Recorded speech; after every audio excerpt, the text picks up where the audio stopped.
We're counting down our top 10 best Flower and Garden Festival eats for 2024. Let's ride.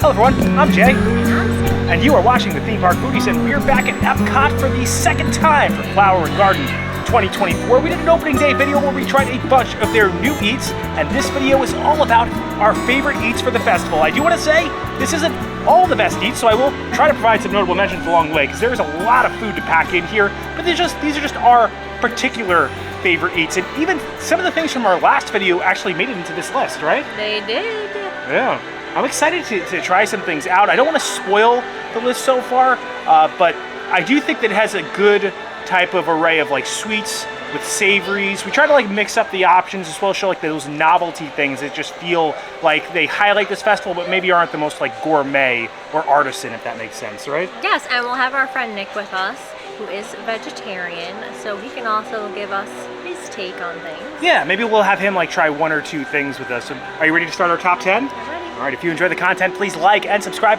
Join us while we count down and chow down on our top 10 favorite eats here for Flower and Garden 2024. If you haven't seen one of our top 10s before, what we do is we try each item as we count them down to see if they're as good as we remember, because theme park food can be inconsistent. All right, so number 10 takes us over to Brunch. It's right behind the Creations gift shop, and we actually put two items here as a cop-out because we couldn't just pick one. It's the vegan avocado toast and the Fruit Loop shake. The Fruit Loop shake is like synonymous with this festival to us at this point, and Brunchcot feels like a millennial type of... Millennials, and we are millennials, and this is like theme park breakfast of champions. And I love it because like it doesn't feel disgusting after you eat it. It's a nice avocado toast. They make them fresh, so the cheese I think is a vegan feta. Fresh chunky guac. It's on a nice like toasted... It's like sourdough, right? I don't know if it's sourdough or like a ciabatta, but it's good. I'm gonna cut this up because we are sharing everything, so I'm gonna cut it into pieces so I don't get my... I usually just bite one end. Yeah, we're all sharing. Millennial dreams come true. Breakfast all day. This is why we don't own a house. This right here. Very good guac. Like we're... Is it ciabatta or sourdough? I thought it was sourdough. I don't know, to be honest. Well, you would have a sour flavor if you had the sourdough. The guac though is kind of taking over the... It does taste a little sour. It could be sourdough. It's nice and toasted, nice and crunchy, nice thick guac, tastes fresh, looks good. Great breakfast or throughout the day. What would you give it, 1 out of 10? Snack. I'm gonna give it an 8. Where does the Fruit Loop shake stand? So it's so hot and it's been sitting because we were taking pictures, so it's like melted a little. It's actually easier to drink. It tastes even more like cereal milk because it's not as cold right now. I still love it. I'm gonna give it a 9. Wow, 9, it's so good. It's nostalgic. All right, so right outside the Odyssey, they have trowel and trellis. Did I say that right, Sam? I don't know. At least you didn't say Trello this time. You can actually see them cooking these sticky ribs right outside. I've heard they're great, and we got a lot of comments in our last video of people saying this is what they wanted to try if they came to the festival. So we had to put it on our list. So we actually haven't had them, but we are basing this off of you guys' suggestions. So maybe it'll be higher on our list towards the end. Let's see how they are. Oh, this is like a wiggly rib. It has peanuts and green onions on top. It looks like there's a jalapeno on top too. Very tender. Fall apart. It was a good rib. Not as sticky as I thought it would be though. For sticky ribs, like they're not that sticky, but they look meaty. Nice crunch with the peanut. I like that a lot. I would give that a 7. And really good. You can also get it without the peanuts on top as well. Yeah, if you have a peanut allergy, make sure you let them know that though. Yeah, very good. All right, so we had to give a notable mention to our boy, the Orange Bird. Citrus Blossom over at the Odyssey has the orange shake, right? Smoothie. Orange smoothie. It's not a shake, it's a smoothie. I don't know if it's vegetarian or vegan, but it is delicious. It did not, unfortunately, make our top 10. We just felt like there were better things, but this is synonymous with this festival, and you have to head in here if you're here. It's at least just a walk-in, cool down with a shake. They have a beautiful sun glowing in the background. The Orange Bird has done it up very nice in here to celebrate his festival, the Flower and Garden Festival Let's see how it is. And you can get it in the souvenir sipper cup, but we already have one at home, so we just got the regular cup. Very thick. It's like gooey. I like it. It's icy. It cools you down really well. It's solid. The Fruit Loop shake's better, but this is good. I'm gonna give this a 6. It's a great shake in a great environment. Thank you, Orangeburg, for providing it to us. Right outside the Odyssey and Trowel and Trello is the Miguel Topiary. We missed this last time. This is really nice, kinetic, because the wind kind of wafts those flowers in the background and just so colorful. It's very nice. All right, so number 8 takes us over to the Germany booth, Bauernmarkt. I don't know if I'm saying that right. Bauernmarkt. And this is the potato pancake with it's got applesauce on top of it, right, Sam? House-made applesauce, and I feel like every time we do a top 10 list, Germany is always on it, usually more than once. Yes, probably this time too. Spoiler alert. Right, so let's see how it is. 2 pancakes. I don't remember them being this thick. I thought they were thinner last year. They were feel like crispier and thinner last year, but I'm not complaining about an increased portion size, that's for sure. It's really good. Needs to be crispier though. Tastes like a creamy hash brown. Really nice house-made applesauce. Applesauce is really good. Applesauce goes well with the potato pancake. It gives a nice light hint of sweetness. I'm gonna give it a 7. If it was crispier, I would go 8. I still really like it though. All right, so our number 7 takes us over to Canada. What is the name of this booth, Sam? Northern Bloom? Did I get it right? Right, Northern Bloom. This is the beef tenderloin tips. Yes, so this made our number 7 pick. It's got potatoes, garden vegetables, and I think it's a mushroom sauce. All right, let's see how it is. And it's raining right now. I feel like this is a nice savory dish to enjoy as it cooled down and we did not film this in order. So you'll see some items we got was sunny and beautiful outside. And some is gonna be pouring. It's just towards the end, it's raining right now. Hold the part in your mouth. Canadians know beef. I'm a meat and potatoes type of guy, and I'm inclined to say I feel like this should be higher on the list. I'm gonna give this. You know, you do make the list. I know. You can make it higher. But it's hard because I want it to be like balanced, the list. But I'm gonna give this an 8. I think it's really good, and I'm probably gonna get it again before the festival ends. The other items from Northern Bloom are pretty good too. I really like the scallops as well as the chocolate maple whiskey cake. All right, so number 6 takes us all the way back to Brunchcot, and they are the cinnamon roll bites with a little bacon on top of them. Fried cinnamon roll bites, and this portion has actually increased. They used to only give you like 3. It does look like they got smaller though. But they are giving you more. So these are filled with that delicious like Cinnabon type of cream. They have like cinnamon on the outside of them. And there's, I think it's cream cheese icing on top. All right, so let's see if they're still as good though. They have a cinnamon filling, not the goo filling. Goo filling, not as good. Oh man, and we put it at 6. It's different than last year. I still like them, but I don't know if I would keep it at 6.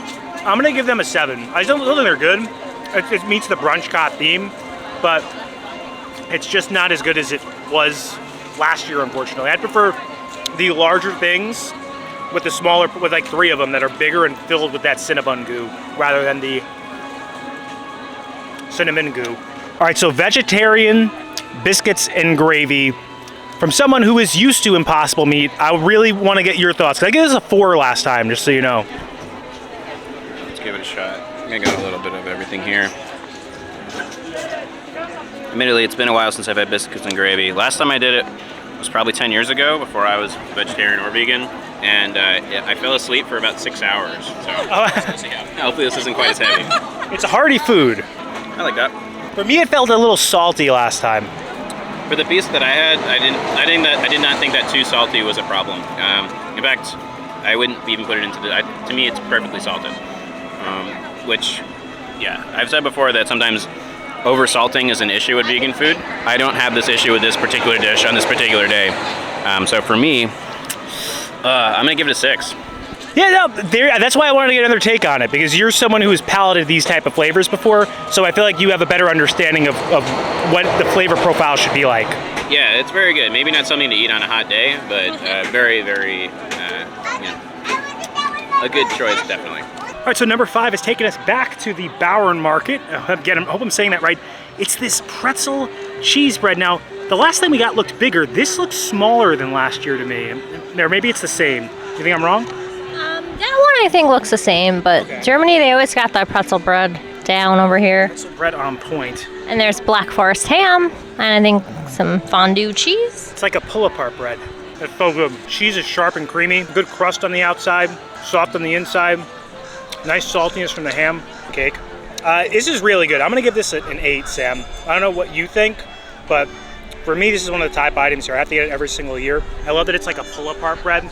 Nice to share with someone else like me. Yeah, it's good to share. It's sharp, it's delicious. And look at all that cheesiness in there. So number 7, again, it takes us right behind the Creations gift shop. It's Farmer's Feast. They actually have that open grill over here, but this isn't something that's grilled. It is the strawberry rhubarb cake. Upside down cake. Upside down cake. Yes. It is a selected type of flavor because rhubarb has a very tart taste to it. I had a lot of rhubarb pies when I was a kid. So for me, it's somewhat nostalgic, which is why this makes our list. But I also want Sam to try it. It's warm. I don't remember it being warm, but it's like a nice touch. Yeah, I think it was warm last year. It's so moist on the inside. And I'm not someone who usually goes for strawberry rhubarb, but this is so good. The strawberry isn't too overpowering. It has like a slight tart taste, moist. I think it was at $4.75, under $5. Nice and warm. I'm gonna give this an 8. Yeah, for me, this is like a nostalgic treat because I remember this when I was a kid having that with my grandpa. So I really like rhubarb flavors. But again, it's pretty tart, so it's not for everyone. But if you like rhubarb, this is definitely worth the shot. Before we get to our number 3, we did want to provide a notable mention to La Isla Fresca and the coconut tres leches cake. A lot of people brought this up in our opening day video. They wanted to try it last year. Yeah, we really enjoy it. It just didn't quite make our top 10. We definitely suggest getting it though if you like those flavors. All right, so our number 3 did take us to France and to Fleur de Lis, but they sold out of the beignet. It was the beignet they have there on the menu. It's delicious. It's got like a crystallized outer edge, filled with that delicious gooey beignet center. But unfortunately, we couldn't try it out in this video. You'll have to take our word for it. I mean, it's sold out, so I guess it's pretty good. Very popular. It's definitely worth a try. It's our number 3 pick for this one. All right, so our number 2 takes us to the front of World Showcase. Right next to Northern Bloom in Canada is a little ice cream area called Swirled Showcase. It's right across from Honey Bistro, and we had this again in our last video. I think this is the best new item this year. Yeah, possibly. The flatbread's really good too, hint, hint.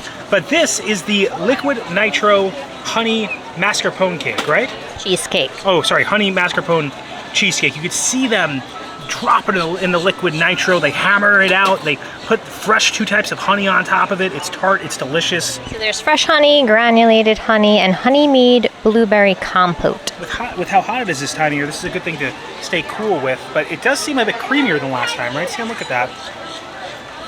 Maybe it needed more nitro. Yeah. It was nitroed more last time. I still like the little tartness you get from the blueberry and sweetness. Beautiful dish too. 2 different types of honey. Very natural tasting, doesn't like, nothing's overpowering. A little sourness from the cheesecake, it's very good. I'm gonna give this a 9. I think it's there. I think it's 9 territory. I'm questioning why we didn't put this at 1. It's so good, and it meets the moment because it's so hot outside, and it's at the ice cream booth. It should have a longer line, but it's so good. So if you saw our thumbnail, we most likely put something in there that said channel announcement. And we've been very hesitant to do this because we like to, when we can, try to make our money off of the Google AdSense partnership. Just so you guys know, the way we make money off these videos is when an ad pops up, we get a portion of that revenue. It's really not that much, and we lose money on pretty much any video we put out. It's more of a passion project. We do make a little bit, but we don't really make enough to ever cut even. Because of this and because our lives are evolving, we've been very hesitant to do this, but we're gonna do memberships. If you want to join, we have a low-tiered membership for just $1.99 or $2 a month. There's going to be 3 different tiers. One's going to be producer, the other one's executive producer, and the last one is foodie friend. You'll see there's a bunch of different offerings based off the membership that you choose, but the baseline offering is at the end of this video, we're going to label you, our viewer, or a member, as a producer of this video, because anything that you put into there is going to be going back into these videos so we can invest in the channel and help it grow and help it become better. You guys have been very supportive to us with the comments, the likes, subscriptions, and we want to be able to, if we do memberships, be able to provide something to you guys that you feel you have an integral connection with. I'm not sure if, Sam, you want to add something about it? Because we've been hesitant to do this, but... We have had people ask us about Patreon, and we wanted to keep it just with YouTube so you don't have to go over to another site and join there. And you know, we do the giveaways to try to give back, and you know, you'll also be getting something out of it as well.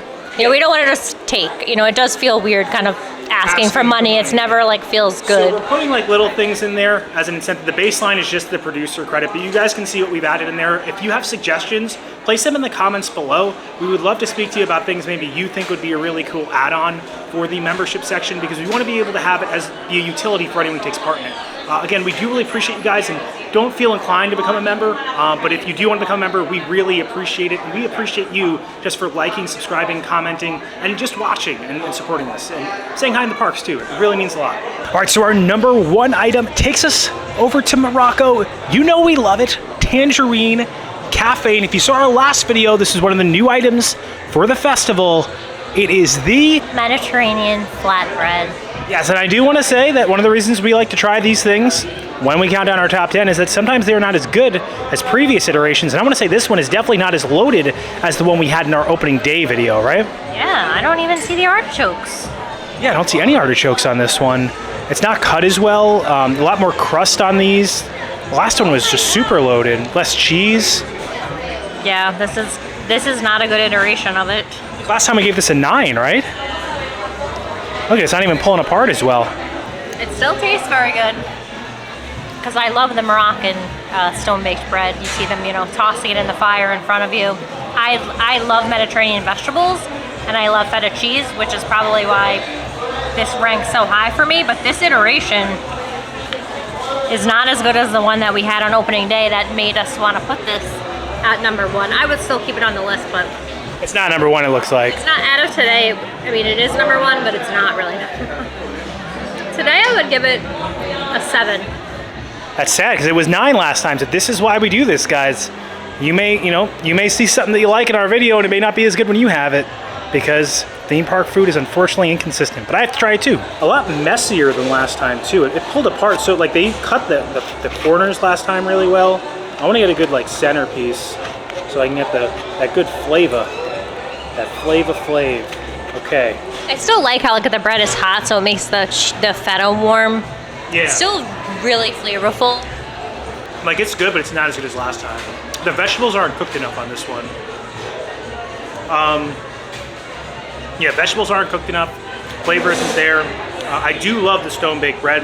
I agree with you. I still thought it had flavor. It has flavor, but it needs to be cooked more. It needs more on top. It needs to be cut better. This wasn't as good as last time. Last time it was 9. This is 7. For today, this definitely isn't number 1. But if we had the one we had on our last video, it would be. We'll link that one in the description of this one. All right, so that does it for our top 10 food grill here at Epcot's Flower and Garden Festival 2024. It was a wild, rainy day here, but I think a successful one. It was cold, it was raining, it was hot again. We got Nick's take on that item we had last time, and apparently it was much better than at least the iteration that I had. I do want to say that I think everything that we ate stuck the number. We weren't unfortunately able to try the beignet. Well, flatbread didn't stick the landing. Oh yeah, no, you're right. Our number How can I 1. forget? Which happens, but like that's just the reality of inconsistent theme park food. I still think it tasted good, but today I don't really think that it belonged at number 1. I would put the cheesecake at number 1. Yeah, for today, the cheesecake definitely made That number 1. cheesecake is amazing. I also think that Northern Bloom should have been up on that list too. That should have been higher up. The tenderloin was tender. Yeah. We will list our top 10 over my face right now so you can see the full top 10. Everything is really good. We recommend everything that was on here. We also try to provide some notable mentions so you can see some other things that we suggest, but there really is so much to have here.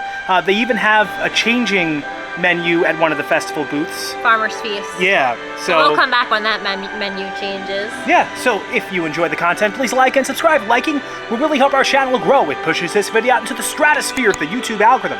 Helps the people find the video. Subscribing, it also helps our channel grow. Hit the bell notification so that way you're notified every time when videos come out, which is when, Sam? Every Monday and Thursday at 12 p.m. Thanks so much for watching. Don't count the days. To make the days count. We will see you next time. That's all, folks. We even announced our channel memberships now. We've always seen people post like huge announcements. I guess for us it's the big one because we were debating doing this for a while.